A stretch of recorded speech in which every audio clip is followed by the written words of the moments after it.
Hello बच्चों, good morning. This is Rajesh Kumar Ravi and welcome to PGT वाला।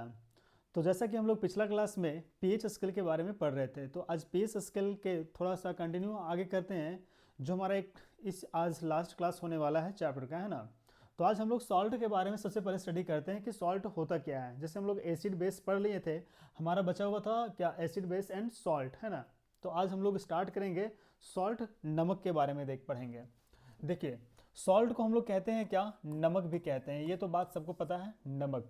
अगर जनरली अगर पूछा जाए कि नमक का फॉर्मूला क्या होता है, तो नमक का फॉर्मूला होता है, ये सिंपल सिंपल में वे में कहा जाए तो नमक का फॉर्मूला जो होता है वो NaCl होता है साधारण में, है ना। इसका पूरा नाम क्या होता है, सोडियम क्लोराइड। इसका केमिकल नेम होता है सोडियम क्लोराइड। अभी आगे हम लोग स्टडी करने वाले हैं। तो पहले देखते हैं ये सॉल्ट क्या होता है। बोल रहा है कि salt is a mineral primary composed of sodium chloride.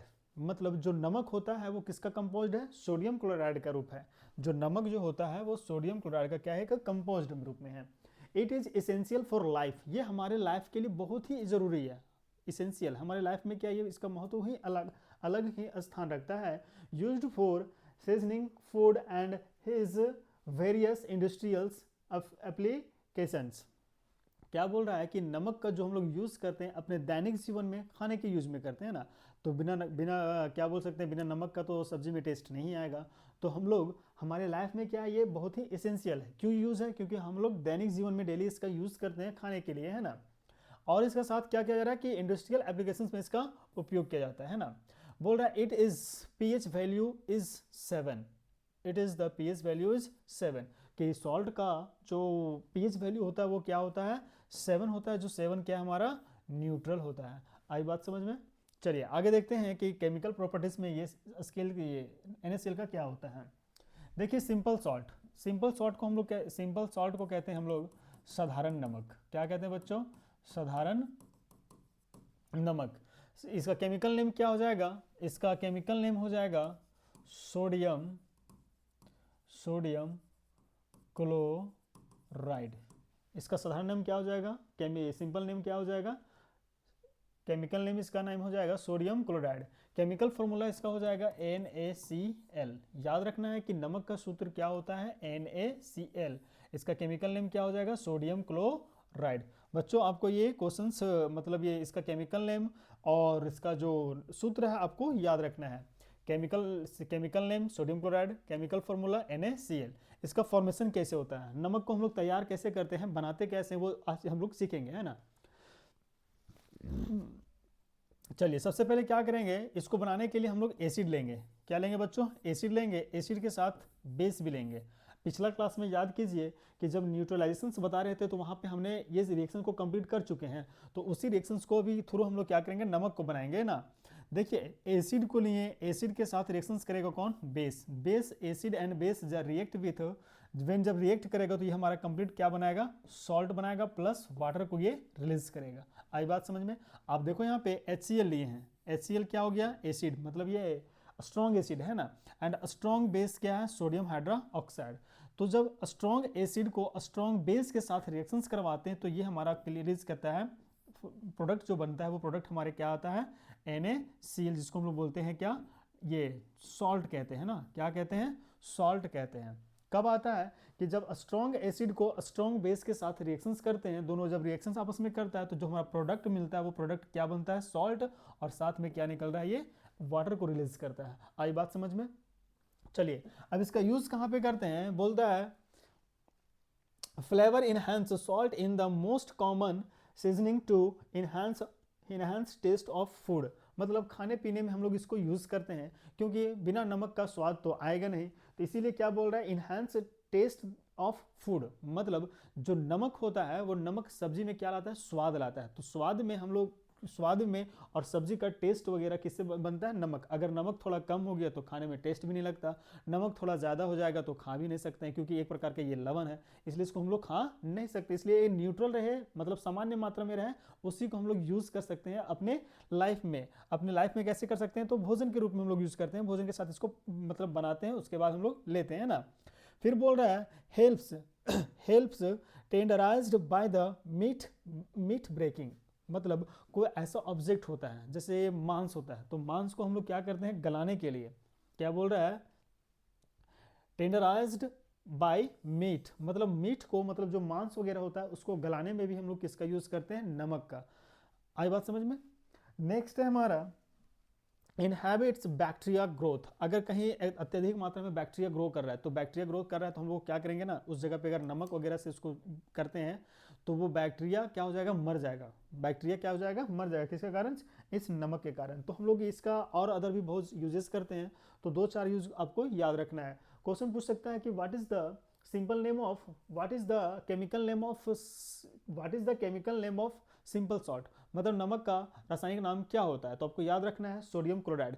Chemical formula पूछेगा तो क्या बताओगे, NaCl। इसका फॉर्मेशन कैसे करेंगे, तो फॉर्मेशन तब करेंगे जब स्ट्रॉन्ग एसिड लेना है और स्ट्रॉन्ग बेस, जब स्ट्रॉन्ग एसिड को स्ट्रॉन्ग बेस के साथ रिएक्शंस करवाएंगे तो ये हमारा सॉल्ट बनाएगा प्लस क्या बनाएगा, वाटर बनाएगा। जैसे कि आप रिएक्शंस में देख सकते हो, स्ट्रॉन्ग में क्या लिए, स्ट्रॉन्ग एसिड में HCl लिए जिसको बोलते हैं हाइड्रोक्लोरिक अम्ल लेते हैं। स्ट्रॉन्ग बेस में क्या है, सोडियम हाइड्रोक्साइड है। जब ये दोनों आपस में रिएक्शंस करता है तो रिएक्शंस करने के फलस्वरूप जो प्रोडक्ट आ रहा है वो हमारा सॉल्ट बना रहा है और साथ में क्या रिलीज कर रहा है, H2O। ये इसका यूजेज हो गया कि खाने पीने में हम लोग क्या करते हैं, नमक का यूज करते हैं। बेटा ये 3 नंबर का क्वेश्चन पूछ सकता है कि how to making a simple salt and use पूछ सकता है ना। तो आपका इसका यूज और फॉर्मेशंस आपको एक साथ इस प्रकार कंप्लीट करके बताना है। अगर यूज पूछता है 2 नंबर में तो यूज लिखेंगे, अगर 1 नंबर में इसका केमिकल नेम या फॉर्मूला पूछा तो आप 1 नंबर में इसको कर सकते हो। तो ये इंपॉर्टेंट है ना। चलिए ये हो गया हमारा सिंपल सॉल्ट, साधारण नमक है ना। इसका अगर सिंपल नेम पूछा जाएगा, साधारण नाम क्या हो जाएगा, तो ये हो जाएगा इसका सिंपल नेम हो जाएगा ये साधारण नमक ही हो जाएगा, है ना। नेक्स्ट हमारा है ब्लीचिंग पाउडर। क्या है बच्चों, ब्लीचिंग पाउडर। नाम तो सुना सुना लग रहा होगा कि ब्लीचिंग पाउडर क्या होता है, कि जो बरसात में हम लोग कुआं में घोटर के डालते हैं ना, मतलब व्हाइट रंग का होता है, उसको घोल बनाते हैं, विलियन बनाते हैं और पानी में क्या करते हैं, डाल देते हैं। तो वही ब्लीचिंग पाउडर, तभी उसको बारे में पढ़ेंगे कि ब्लीचिंग पाउडर का केमिकल नेम, फॉर्मूला वगैरह यूजेस क्या होता है। चलिए देखते हैं हम लोग। सबसे पहले ब्लीचिंग पाउडर क्या है, केमिकल नेम। इसका केमिकल नेम होता है कैल्शियम हाइड्रोक्लोराइड। क्या होता है बच्चों, कैल्शियम हाइड्रोक्लोराइड। याद रखना है, अगर क्वेश्चन पूछे कि what is the chemical name of bleaching powder, तो आपको याद रखना है the chemical name of bleaching powder is calcium hydrochloride. क्या है बच्चों, कैल्शियम हाइड्रोक्लोराइड। ये आपको याद रखना है। इसका फॉर्मूला क्या हो जाएगा, CaOCl का होल 2। आई बात समझ में। इसका पूरा नाम क्या हो जाएगा, कैल्शियम हाइड्रोक्लोराइड। सिंपल नेम हो जाएगा इसका, ब्लीचिंग पाउडर नहीं होगा। इसका सिंपल नेम क्या हो जाएगा, इसका सिंपल नेम ब्लीचिंग पाउडर ही होगा। क्या होगा बच्चों, ब्लीचिंग पाउडर ही होगा, है ना। इसका फॉर्मेशन देखिए, फॉर्मेशन करने के लिए क्या होगा, जब कैल्शियम हाइड्रोक्साइड को क्लोरीन के साथ, मतलब कैल्शियम हाइड्रोक्साइड को जब क्लोरीन के साथ अभिक्रिया कराएंगे तो जो प्रोडक्ट हमारा निकलेगा वो क्या बन के आएगा बाबू, ये निकलेगा calcium calcium hypochloride, calcium hypochloride ना, हाइपोक्लोराइड ये बनाएगा। कब बनाएगा, जब कैल्शियम हाइड्रोक्साइड को क्लोरीन के साथ रिएक्शंस करवाएंगे तो ये बनाएगा। साथ में ये बनाएगा कैल्शियम क्लोराइड और रिलीज क्या करेगा, H2O। हमको ये क्या बनाना था, ब्लीचिंग पाउडर को तैयार करना। तो ब्लीचिंग पाउडर को तैयार करने के लिए कौन कौन सा प्रोडक्ट एलिमेंट चाहिए, कैल्शियम हाइड्रोक्साइड चाहिए और क्लोरीन चाहिए। देन फिर ये रिएक्शंस क्या करेगा, कंप्लीट करेगा, है ना। देखिए इसका यूजेज क्या दिया हुआ है, ये भी आई है, इंपॉर्टेंट है। यहाँ से मतलब 4-5 पॉइंट अभी जो हम लोग पढ़ेंगे तो यहाँ से 3 नंबर का क्वेश्चन पूछ सकता है। 1 नंबर का कोई भी फॉर्मूला, केमिकल फार्मूला पूछ सकता है, केमिकल नेम में भी आ सकता है, या फिर यूजेस 2 नंबर में पूछेगा, या फॉर्मेशन भी 2 नंबर में पूछेगा। तो आपको ये रिएक्शंस कंप्लीट करके आपको दिखाना पड़ेगा। आई बात समझ में। चलिए ब्लीचिंग पाउडर का यूज कहाँ पे करते हैं ना, बोल रहे it is use to bleach cotton lines and other textile in the industries. बोलता है कि जो हम लोग ब्लीचिंग पाउडर का यूज़ करते हैं वो कॉटन वगैरह का, जहाँ पे कपड़ा वगैरह का फॉर्मेशन होता है उस जगह पे करते हैं। साथ ही साथ ये टेक्सटाइल इंडस्ट्री में भी इसका यूज़ किया जाता है, किसका, ब्लीचिंग पाउडर का। दूसरा है it is use to disinfectants during cleaning water. Bleaching powder का हम लोग यूज़ कहाँ पे करते हैं, पानी की, जो पानी में उपस्थित होता है गंदगी, उस गंदगी को साफ करने के लिए हम लोग ब्लीचिंग पाउडर का यूज़ करते हैं। जैसे कुआं वगैरह हो गया, हम लोग का घर में कुआं, अब तो कुआं बहुत कम होता है, अब तो बोरिंग आ गया ना। तो पहले कुआं होता था, तो कुआं हम लोग क्या करते थे, एक सूती कपड़ा में लेते थे और ब्लीचिंग पाउडर को उसमें रखते थे, और ब्लीचिंग पाउडर को क्या करते थे, कपड़ा में मतलब पानी में थोड़ा डुबो कर उसको रख देते थे। तो जैसे से ब्लीचिंग पाउडर पानी में वो घुलता था तो वो अपने साथ गंदगी को लेकर नीचे बैठ जाता था। तो ये सही तरीका था डालने के।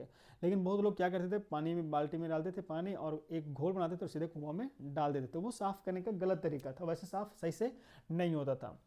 तो ब्लीचिंग पाउडर से हम लोग क्या करते हैं, पानी की सफाई करते हैं, टेक्सटाइल वगैरह का इंडस्ट्री जो होता है वहाँ पे भी यूज़ करते हैं ना। नेक्स्ट है it is used an oxidizing agent, किसके रूप में करते हैं, एक ऑक्सीडाइजिंग एजेंट के भी रूप में हम लोग क्या करते हैं, यूज़ करते हैं, किसका, ब्लीचिंग पाउडर का। कोई भी रिएक्शन वगैरह कंप्लीट करते हैं तो वहाँ पे इस रिएक्शन से मतलब ब्लीचिंग पाउडर का ऑक्सीडाइजिंग एजेंट के रूप में क्या करते हैं, यूज़ करते हैं। आई बात समझ में। नेक्स्ट है इन वेरियस केमिकल रिएक्शन, कोई भी रिएक्शंस को कंप्लीट कर रहे हैं, कोई भी केमिकल रिएक्शन को पूरा कर रहे हैं, रासायनिक अभिक्रिया को वो पूरा कर रहे हैं, तो उसमें हम लोग ब्लीचिंग पाउडर को क्या बोल रहा है, ऑक्सीडाइजिंग एजेंट के रूप में क्या करते हैं, यूज करते हैं। आई बात समझ में। आई होप कि आप लोग को समझ में आ रहा होगा। इसका जो भी फॉर्मूला है, केमिकल फॉर्मूला है, फॉर्मेशन है और यूजेस है, ये आपके लिए बहुत ही इंपॉर्टेंट है। एग्जाम में कोई भी क्वेश्चन उठा के आपके लिए डाल देता है ना, तो आपको क्या करना है, हर एक को प्रिपेयर करना है पूरी तरीके से। चलिए नेक्स्ट हमारा है बेकिंग सोडा। इसको हम लोग दूसरा रूप में बोलते हैं, खाने का सोडा भी बोलते हैं। क्या बोलते हैं बच्चों, खाने का भी सोडा बोलते हैं, किसको, बेकिंग सोडा को, है ना। चलिए इसका नाम होता है, केमिकल नेम इसका दिया हुआ है, केमिकल नेम होता है सोडियम बाइकार्बोनेट। इसका केमिकल नेम याद रखना है बच्चों कि बेकिंग सोडा का केमिकल नेम होता है सोडियम बाइकार्बोनेट एंड फॉर्मूला क्या हो जाएगा, NaHCO3। क्या होगा फॉर्मूला, याद रखना, फॉर्मूला बहुत ही इंपॉर्टेंट है, ये एक एक नंबर के लिए आपके लिए क्या है, ये VVI है, क्वेश्चंस कहीं से भी एक नंबर के लिए बन सकता है। तो केमिकल नेम याद रखना है सोडियम बाइकार्बोनेट, इसका फॉर्मूला हो जाएगा sodium hydrogen carbonate, sodium hydrogen carbonate, ये फॉर्मूला आपको याद रखना है ना। चलिए इसको बनाएंगे कैसे, इसका फॉर्मेशन क्या होगा, सबसे पहले NH3 लेंगे, क्या लेंगे, अमोनिया लेंगे, क्या है बच्चों, अमोनिया। अमोनिया को जब हम लोग कार्बन डाइऑक्साइड के साथ, और सॉरी CO2 होगा ना, कार्बन डाइऑक्साइड के साथ जब इसको क्या करेंगे, रिएक्शन कराएंगे, प्लस में क्या लेंगे, H2O, तो ये बनाएगा अमोनियम बाइकार्बोनेट। क्या बनाएगा, अमोनियम बाइकार्बोनेट। फर्स्ट स्टेप में क्या होगा कि जब अमोनिया को कार्बन डाइऑक्साइड के साथ प्लस जल के साथ जब इसका रिएक्शंस करवाएंगे तो ये कंप्लीट हमें क्या प्राप्त मिलेगा, अमोनियम क्लोराइड मिलेगा, अमोनियम बाइकार्बोनेट मिलेगा। देन फिर अमोनियम कार्बोनेट को क्या करना है, NaCl के साथ, ये बर्न NaCl है ना, मतलब जला हुआ नमक होता है, इसको बर्न बोल सकते हैं। तो जब फिर अमोनियम कार्बोनेट को, अमोनियम बाइकार्बोनेट को जब सोडियम क्लोराइड के साथ रिएक्शंस करवाएंगे तब जाके हमें ये प्राप्त होगा क्या, सोडियम बाइकार्बोनेट। ये क्या कहलाएगा, सोडियम बाइकार्बोनेट। आई बात समझ में। ये आपको दिमाग में बैठा लेना है कि हम लोग सोडियम बाइकार्बोनेट को प्रिपेयर कैसे करेंगे, तैयार कैसे करेंगे। तो सबसे पहले ये एल्यूमिनियम बाइकार्बोनेट को, अमोनियम बाइकार्बोनेट को आपको जब नमक के साथ आप रिएक्शंस कंप्लीट करवाते हो तब जाके आपको बनेगा अमोनियम बाइकार्बोनेट। इसका यूज कहाँ पे है, तो बोलता है baking soda used in kitchen. Baking soda जो होता है इसका यूज हम लोग कहाँ पे करते हैं, किचन में करते हैं। आप लोग देखना कि जब घर में पुआ वगैरह कुछ बनता है वैसा खाने पीने का चीज़, तो उसमें बेकिंग सोडा डालता है। बेकिंग सोडा क्या करता है कि उस चीज़ को नरम करता है, फुलाने वगैरह का उसको मतलब ऐसा काम करता है। तो इसीलिए बेकिंग सोडा को यूज़ करते हैं कहाँ पे, किचन में। किचन में मतलब खाने पीने का चीज़ों में हम लोग क्या करते हैं, इसको यूज़ करते हैं ना। देन फिर है टेंडराइजिंग मीट, मतलब मांस वगैरह जो भी होता है, जिससे अगर मांस नहीं सीझता है तो उसमें थोड़ा सा अगर बेकिंग सोडा डाल देंगे तो वो मांस आसानी से गल जाएगा। मतलब उसको गलाने के लिए, पकाने के लिए हम लोग यूज़ किसका करते हैं, तो हम लोग यूज़ करते हैं बेकिंग सोडा का यूज़ करते हैं ना। चलिए नेक्स्ट पॉइंट है it is used house cleaning and cleaning fruits. सबसे पहले इसका यूज़ कहाँ पे करते हैं, घर की सफाई में। घर की सफाई में भी इसका यूज़ करते हैं। मतलब कोई जगह पे दाग धब्बा गंदगी लग गया तो उसको हम लोग क्या करेंगे, बेकिंग सोडा की सहायता से उस जगह पे लगाएंगे, पेस्ट बना के उसको लगाएंगे तो वो आसानी से क्या हो जाएगा, छूट जाएगा, साफ हो जाएगा, क्लीन हो जाएगा। इसीलिए इसका यूज़ कहाँ पे करते हैं, हाउस क्लीनिंग में करते हैं। एंड क्लीनिंग क्या, फ्रूट्स। जैसे कोई फल वगैरह होता है बहुत दिन रह जाता है या फिर कहीं नया तरीके से आता है फल, तो उस चीज़ को हम लोग साफ करने के लिए किसका यूज़ करते हैं, तो फ्रूट्स का यूज़, ये किसका यूज़ करते हैं, बेकिंग सोडा का यूज़ करते हैं। क्योंकि अगर फ्रूट्स में अगर ये लग भी जाएगा तो कोई दिक्कत नहीं, क्योंकि ये खाने पीने का चीज़ है। अब ज़्यादा मात्रा में यूज़ भी नहीं करना है वरना ये हमारे लिए नुकसान हो जाएगा। आई बात समझ में। जैसे नमक हम लोग खाते हैं तो सीमित मात्रा में, एक न्यूट्रल मात्रा में खाते हैं। अब पता चलेगा कि एक गिलास हम लोग पानी ले रहे हैं, नींबू का शरबत बनाए हैं, उसमें 2 चम्मच नमक डाल देंगे तो पी पाओगे नहीं, वो कड़वा हो जाएगा, मतलब वो पीने योग्य रहेगा ही नहीं, है ना। तो लिमिट मात्रा में कुछ भी चीज़ को हम लोग को क्या करना है, लेना है। चलिए नेक्स्ट अब हमारा है, नेक्स्ट है प्लास्टर ऑफ पेरिस। आप इसको VVI कर लो, ट्रिपल VVI कर लो, क्योंकि यहाँ से क्वेश्चन बहुत बार पूछ चुका है कि प्लास्टर ऑफ पेरिस है ना, इसका फॉर्मूला पूछ देगा, इसका फॉर्मेशंस कैसे होता है, केमिकल नेम या फिर फॉर्मूला, कहीं भी एक नंबर का क्वेश्चन पूछ सकता है ना। तो ये प्लास्टर ऑफ पेरिस जो है वो आपके एग्जाम के व्यू से काफ़ी इंपॉर्टेंट होने वाला है ना। चलिए देखते हैं plaster of Paris, chemical name इसका क्या होता है, तो कैल्शियम सल्फेट हेमीहाइड्रेट होता है। क्या होता है बच्चों, कैल्शियम सल्फेट हेमीहाइड्रेट होता है। फॉर्मूला इसका क्या हो जाएगा, CaSO4 हाफ H2 वो। याद रखना है कि केमिकल फॉर्मूला, इसका नेम क्या होता है, केमिकल नेम होता है calcium sulphate hemihydrate and formula हो जाता है CaSO4 हाफ H2 वो। इसको बनाएंगे कैसे, जिप्सम है, ये क्या है हमारा CaSO4 2H2 वो, ये हमारा जिप्सम कहलाता है। जब जिप्सम को 373 केल्विन पे इसको गर्म करेंगे तो ये हमारा क्या बनेगा, कैल्शियम सल्फेट डी हेमीहाइड्रेट बनेगा, है ना। तो ये हमारा जो फॉर्मूला बन जाएगा वो किसका बनेगा, प्लास्टर ऑफ पेरिस का।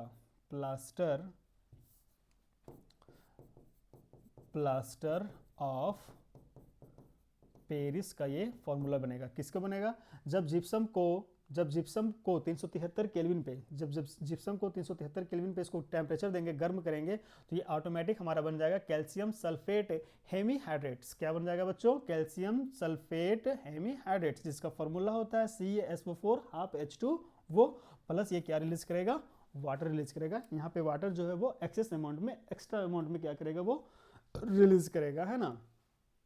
तो आई थिंक आप लोग को ये समझ में आया होगा कि केमिकल प्लास्टर ऑफ पेरिस का केमिकल नेम क्या होता है, केमिकल फार्मूला क्या होता है, इसका फॉर्मेशंस कैसे करते हैं, ये सभी चीज़ों को आपको ध्यान में इसको बैठा लेना है ना। चलिए नेक्स्ट है, देन फिर हाँ एक चीज़ और, यहाँ पे जब प्लास्टर ऑफ पेरिस को फिर इसको क्या करेंगे 373 केल्विन पे, मतलब पानी के साथ जब रिएक्ट करोगे तो ये ऑटोमेटिक क्या बन जाएगा, जिप्सम बन जाएगा।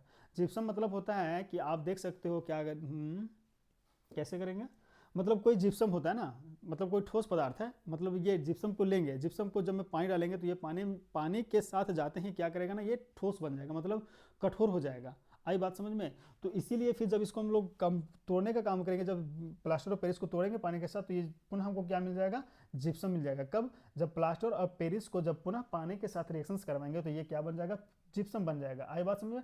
और सिंपल जिप्सम को जब 373 केल्विन पे इसको टेम्परेचर देंगे और करेंगे, मतलब ब्रेक करेंगे, तो ब्रेक करने के फलस्वरूप हमें क्या मिलेगा, प्लास्टर ऑफ पेरिस मिलेगा। आई बात समझ में।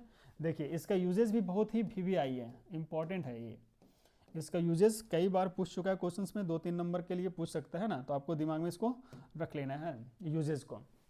देखिए फर्स्ट है plaster of Paris is use to create cost for broken bones. मतलब कहता है कि जब हमारे शरीर में कहीं भी हड्डी टूट जाता है ना, तो हड्डी को जोड़ने के लिए हम लोग किसका यूज करते हैं, प्लास्टर ऑफ पेरिस का यूज करते हैं। आई बात समझ में। यही बोल रहा है कि ब्रोकन बोन्स मतलब टूटी हुई हड्डियों को जोड़ने के लिए क्या करता है, काम करता है, एंड इमोलाइजिंग द अफेक्टेड एरिया। मतलब जिस एरिया में ये टूटा फूटा रहता है, अब ऐसा नहीं कि यहाँ पे हड्डी टूटा हुआ है, इस हाथ में हड्डी टूटा हुआ और इस हाथ में प्लस तारा कर देंगे तो जुटेगा, नहीं जुटेगा। तो जिस हाथ पे डैमेज होता है उसी जगह पे इसको ट्रीटमेंट किया जाता है, देन फिर हमारा क्या होता है, बॉन्स ऑटोमेटिक क्या होता है, जुट जाता है, जिसको 25 दिन 30 दिन रखना भी पड़ता है ना। तो प्लास्टर ऑफ पेरिस का पहला यूज क्या है कि टूटी हुई हड्डियों को जोड़ने में इसको काम करते हैं। आई बात समझ में। नेक्स्ट दूसरा पॉइंट है कि wall repair to fill create and holes. जैसे ये दीवार आपके आसपास में, आप घर में रहते हो, घर में आपका इससे दीवार छेदा हो गया है या फिर होल हो गया, उसमें टूट गया है, तो उस चीज़ को बंद करने के लिए हम लोग किसका यूज़ करेंगे, प्लास्टर ऑफ पेरिस का यूज़ करेंगे, जो कॉस्टली भी आता है ना। अभी तो लगभग सबके घर में ही प्लास्टर ऑफ पेरिस ही होता है। आई बात समझ में। तो दूसरा इसका की पॉइंट्स को याद रखना है कि हम लोग प्लास्टर ऑफ पेरिस का यूज़ कहाँ पे करते हैं, वॉल को रिपेयर करने में, मतलब दीवार अगर टूटा फूटा हुआ है तो उस चीज़ को रिपेयर करने में, अगर उसमें कोई छेदा हो गया है, छेदा मतलब होल हो गया और टूट फूट गया, तो उस चीज़ को भी मतलब डैमेज को पुनः ठीक से करने के लिए भी हम लोग किसका यूज़ करेंगे, प्लास्टर ऑफ पेरिस का यूज़ करते हैं। नेक्स्ट है it is used create decorating elements. मतलब वैसा कोई सामान जो घर में डेकोरेट करने के लिए बनाया जाता है। अभी दीवार में लगाने के लिए तरह तरह का बीट वगैरह आता है, मतलब एक से एक अभी हमारे पास आ रहा है ना, तो उन सभी चीज़ों को बनाने के लिए हम लोग प्लास्टर ऑफ पेरिस का यूज़ करते हैं, है ना। नेक्स्ट है it is used for chalk production. Chalk मतलब समझ रहे हो, खल्ली, क्या होता है, खल्ली, जो हम लोग ब्लैक बोर्ड में पहले लिखा करते हैं ना, तो it is used chalk production, मतलब जहाँ पे खल्ली का निर्माण होता है, चॉक को बनाया जाता है। अभी भी हम लोग क्लास में स्कूल में चॉक से जब लिखते हैं ना, तो जो चॉक जहाँ पे बनता है उसका यूज, उस जगह पे प्लास्टर ऑफ पेरिस का यूज किया जाता है। आई बात समझ में। एंड देन फिर लास्ट है इसका कि it is used in toy toy making. Toy मतलब क्या हो गया, खिलौना, मतलब जहाँ पे खिलौना बनता है तो खिलौना को जोड़ने के लिए, एक दूसरे के साथ जोड़ने के लिए भी किसका यूज़ करते हैं बच्चों, तो हम लोग वहाँ पे प्लास्टर ऑफ पेरिस का यूज़ करते हैं। आई बात समझ में। हाँ, तो ये था हमारा प्लास्टर ऑफ पेरिस। देन फिर एक बार अब एक बार और इसे देख लिया जाए, क्योंकि ये हमें लगता है ये बहुत ही इंपॉर्टेंट होने वाला है एग्जाम की दृष्टि से और नॉलेज की भी दृष्टि से, है ना। तो इसको याद रखना है, केमिकल नेम क्या याद रखना है कि कैल्शियम सल्फेट है, हेमीहाइड्रेट्स, फार्मूला क्या हो जाएगा, CaSO4 हाफ H2 वो। अब अगर जिप्सम का पूछा जाए फार्मूला, तो जिप्सम का ये फार्मूला आपका यहाँ पे लिखा हुआ है, इसको याद रखना है। जिप्सम का फार्मूला दिया हुआ है, किसका दिया हुआ है, जिप्सम का फार्मूला लिखा हुआ है। जिप्सम का फार्मूला क्या होता है बच्चों, CaSO4 2H2O। जिप्सम का याद रखना है CaSO4 2H2O, जबकि प्लास्टर ऑफ पेरिस का क्या होता है CaSO4 हाफ H2O। 2 के जगह पे क्या होगा, हाफ। बात समझ में आया। तो ये हो जाएगा हमारा प्लास्टर ऑफ पेरिस का, ये हो जाएगा जिप्सम को। तो बोलेंगे क्या, जिप्सम को जब इसको बनाने का फॉर्मेशन क्या है कि जिप्सम को जब 373 केल्विन पे गर्म करेंगे तो वो ऑटोमेटिक क्या बन जाएगा, प्लास्टर ऑफ पेरिस प्लस क्या रिलीज करेगा, पानी रिलीज करेगा, मतलब वाटर को वो रिलीज करेगा। आई बात समझ में। इसका यूजेस यहाँ पे दिया हुआ था कि प्लास्टर ऑफ पेरिस का यूज कहाँ पे करते हैं, घर की सतह को, दीवार वगैरह जो होता है उसकी सतह को चिकना करने में यूज करते हैं, टूटी हुई हड्डियों को जोड़ने के लिए काम करते हैं। फिर था क्या कि कहाँ भी जहाँ कहीं भी खिलौना वगैरह का फैक्ट्री है तो खिलौना फैक्ट्री में जो खिलौना बनता है उसको जोड़ने के लिए भी प्लास्टर ऑफ पेरिस का यूज़ करते हैं। एंड देन फिर क्या था कि चारकोल, जहाँ पे खल्ली का मतलब जो चौक होता है, चौक का जहाँ पे प्रोडक्शन होता है उस फैक्ट्री में भी हम लोग यूज़ करते हैं किसका, प्लास्टर ऑफ पेरिस का। चलिए, आई होप कि आप लोग को अच्छे तरीके से समझ में आ रहा होगा। नेक्स्ट हमारा इस चैप्टर का लास्ट टॉपिक है वॉशिंग सोडा, जिसको बोलते हैं धोने का भी सोडा, है ना। नाम से ही पता चल रहा है वॉशिंग मतलब क्या करना है, धोना है, तो धोने का सोडा भी दिया हुआ है ना। चलिए एक बार देखिए इसका फॉर्मूला, थोड़ा सा हम पानी पी लेते हैं, है ना।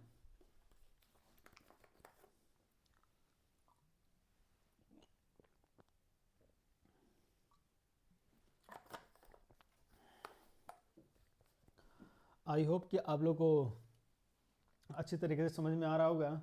चीज़ों को समझते हुए चलना है बच्चों। कॉपी में जैसे हमने मतलब यहाँ पे बोर्ड पे लिखे हैं, आपको क्या करना है, एक एक पॉइंट की पॉइंट्स जैसे भी लिखे हैं उसके अकॉर्डिंग मतलब पॉइंट और उसका सब पॉइंट बनाते हुए कॉपी में नोट करना है ना।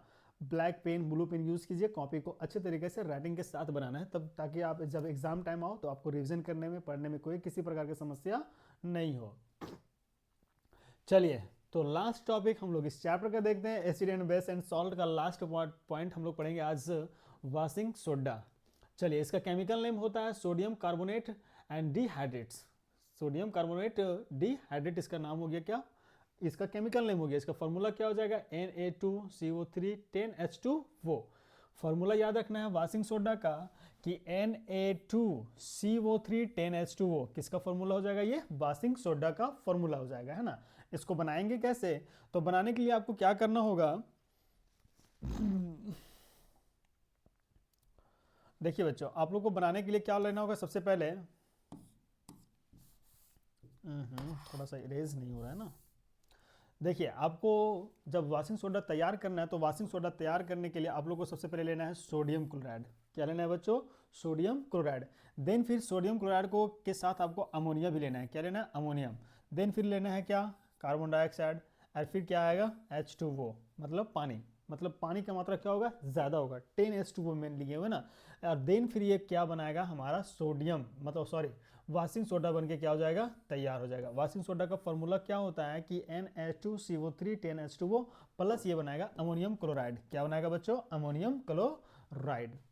तो यहाँ पे क्या लिखना है कि when sodium chloride react with ammonium plus carbon dioxide plus water, then फिर ये फॉर्मेशंस करेगा हमारा सोडियम कार्बोनेट डिहाइड्रेट्स। ये इसका फॉर्मूला हो जाएगा, किसका, वॉशिंग सोडा का फॉर्मूला हो जाएगा। इसका केमिकल नेम दिया हुआ है यहाँ पे सोडियम कार्बोनेट डिहाइड्रेट्स। ये पॉइंट्स को याद रखना है, केमिकल नेम को, केमिकल फॉर्मूला को भी।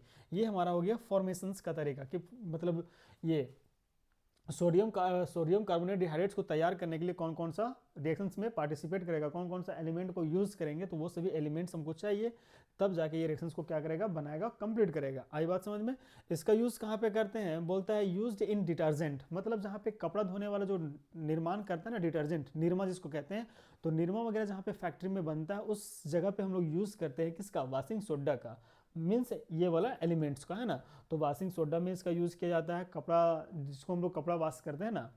देन फिर बोलता है रिमूविंग ग्रीस ऑयल, मतलब जहाँ पे जैसे कपड़ा दुकान में, मतलब कोई ऐसा मशीन दुकान है जहाँ पे मोबिल वगैरह डीजल वगैरह का काम होता है, ग्रीस वगैरह का काम होता है, तो कभी कभी क्या होता है ना कि कपड़ा में वो ग्रीस या फिर ऑयल लग जाता है तो जल्दी छूटता नहीं है, तो उसे साफ करने के लिए, उसको क्लीन करने के लिए हम लोग किसका यूज़ करते हैं, वॉशिंग सोडा का यूज़ करते हैं। मतलब आप देखोगे वॉशिंग सोडा क्या क्या करते हैं, निकाल कर जहाँ पे दाग धब्बा रहता है उस जगह पे आपको क्या करना है, पेस्ट करना है। पेस्ट मतलब पेस्ट करने के बाद आपको रब करना होगा, और रब करने के बाद वो देखिएगा कि आप मतलब आसानी से वो छूट जाता है, साफ हो जाता है। तो पहला यूज था हम लोग डिटर्जेंट में यूज कर रहे थे। दूसरा यूज क्या था, रिमूविंग, हटाने में, किसका, तो ग्रीस ऑयल को हटाने के लिए, एंड डर्टी पार्टिकल्स, मतलब कपड़ा में जो भी गंदा वगैरह चीज होता है उस चीज को साफ करने के लिए हम लोग यूज करते हैं वॉशिंग सोडा का। नेक्स्ट बोलता है इन एग्रीकल्चर फील्ड, एग्रीकल्चर मतलब कृषि के क्षेत्र में भी इसका यूज किया जाता है। क्यों, कि एडजस्ट सोयल पीएच, मतलब मिट्टी का पीएच मान एडजस्ट करने के लिए भी हम लोग वॉशिंग सोडा का यूज करते हैं। अगर पीएच मतलब मिट्टी का पीएच वैल्यू अगर खराब हो गया, मतलब उसका जो उर्वरक क्षमता है वो खत्म हो चुका है, धीरे धीरे कम हो रहा है, तो उसको एडजस्ट करने के लिए, उसको बनाए रखने के लिए हम लोग यूज करते हैं किसका, किसका यूज करते हैं, तो वॉशिंग सोडा का यूज करते हैं। नेक्स्ट बोलता है कि ग्लास मैन्युफैक्चरिंग, क्या है बच्चों, ग्लास मैन्युफैक्चरिंग, मतलब जहाँ पे कांच वगैरह का ग्लास बनता है ना, तो कांच वगैरह का जहाँ पे ग्लास बनता है तो उस फैक्ट्री में भी किसका यूज किया जाता है, वॉशिंग सोडा का यूज किया जाता है। And in the production of glass, जहाँ पे ग्लास का उत्पादन किया जा रहा है उस जगह पे भी इस चीज को बनाया जाता है। तो ये था हमारा एसिड बेस एंड सॉल्ट का लास्ट टॉपिक। हम लोगों ने 3 क्लास में लगभग इस चीज़ को पूरा पढ़ चुके हैं। आपको एक एक चीज़ शुरू से क्या करना है, ध्यान देते हुए एक एक पॉइंट्स को नोट करना है कॉपी में, और कॉपी में नोट करने के साथ साथ आपको उस चीज़ को रिवीजन करना है और रिमेंबर करना है, ताकि आप एग्ज़ाम के टाइम आपको दिक्कत ना हो। एग्ज़ाम के टाइम आप कॉपी खोलो तो आसानी से उस चीज़ को पढ़ पाओ, है ना। तो आपको नोट्स वगैरह जो भी कंप्लीट करना है आपको शुरू से ही करते जाना है। ऐसा नहीं कि आप एग्ज़ाम टाइम आएगा तब करेंगे, वैसा नहीं करना है। टाइम को वेस्ट नहीं करना, टाइम को यूज़ करना है ना। तो टाइम को जो यूज़ करता है, सही यूटिलाइज करता है, वही एक दिन सक्सेस भी होता है। तो समय को सही उपयोग करना है और सही समय के साथ सब चीज़ को पढ़ते चलना है। आई बात समझ में। चलिए, तो ये था हमारा आज चैप्टर ख़त्म हो गया। चैप्टर 2 था ना, एसिड बेस एंड सॉल्ट। आपको एक एक चीज़ शुरू से क्या करते जाना है, रिवीजन करना है और कॉपी में नोट करते हुए चलना है ना बच्चों। सभी को तैयार कर लेना अच्छे से। चलिए, ये था हमारा। किन्हीं को दिक्कत होगा तो आप लोग कमेंट सेक्शंस में ज़रूर लिखिएगा, हम उस चीज़ को सॉल्यूशंस करने का काम करेंगे, आपको बताने का काम करेंगे, है ना। किन्हीं को प्रॉब्लम होगा तो आप लोग ज़रूर कमेंट सेक्शन में लिखिएगा। और वीडियो को अपने के पास ही नहीं रखना, अपने औरों को, दोस्तों को, सभी को फॉरवर्ड करना, सभी को देना है। वीडियो को लाइक करना नहीं भूले, क्योंकि आपका एक लाइक हमको अगले क्लास के लिए मतलब अच्छे तरीके से लेने के लिए मोटिवेट करता है, कि चूँकि आपको क्लास पसंद आ रहा है, ऐसा हम फील करते हैं। आई बात समझ में। चलिए, अगर आप चैनल पे नए हैं तो चैनल को भी सब्सक्राइब करना है बच्चों, और चीज़ों को पढ़ते हुए चलना है। जितना भी चीज़ अभी बतलाया गया है सारा कुछ आपको कॉपी में नोट कर लेना है। नेक्स्ट क्लास हम जब भी आएंगे तो इसका जो भी आंसर क्वेश्चंस कुछ है ना, प्रश्नावली का एक अभ्यास का जो भी क्वेश्चंस होगा उन क्वेश्चंस को एक बार डिस्कस करेंगे। बीच में भी जो क्वेश्चंस वगैरह है सारे क्वेश्चंस को आज एक बार अगले क्लास में हम सभी क्वेश्चंस को एक बार बताने का काम करेंगे, उस पर डिस्कस करेंगे, है ना। तब तक के लिए आपको इस चैप्टर में जो भी नोट्स वगैरह भी बतलाया गया है वो सभी चीज़ों को प्रॉपर वे से आपको बनाते हुए चलना है ना। दिक्कत नहीं लेना है। किन्हीं को दिक्कत होगा तो आप कमेंट सेक्शन में ज़रूर लिखिएगा, हम नेक्स्ट क्लास में उस चीज़ को सॉल्व करने का काम करेंगे। चलिए, क्लास को एंड करते हैं। किन्हीं को दिक्कत होगा तो आप लोग कमेंट सेक्शन में ज़रूर लिखिएगा। वीडियो को शेयर करना नहीं भूलिएगा। चैनल पे अगर नए हैं तो आपको सब्सक्राइब भी करना है और दोस्तों के साथ शेयर भी करना है। राधे राधे, जय श्री कृष्ण बच्चों।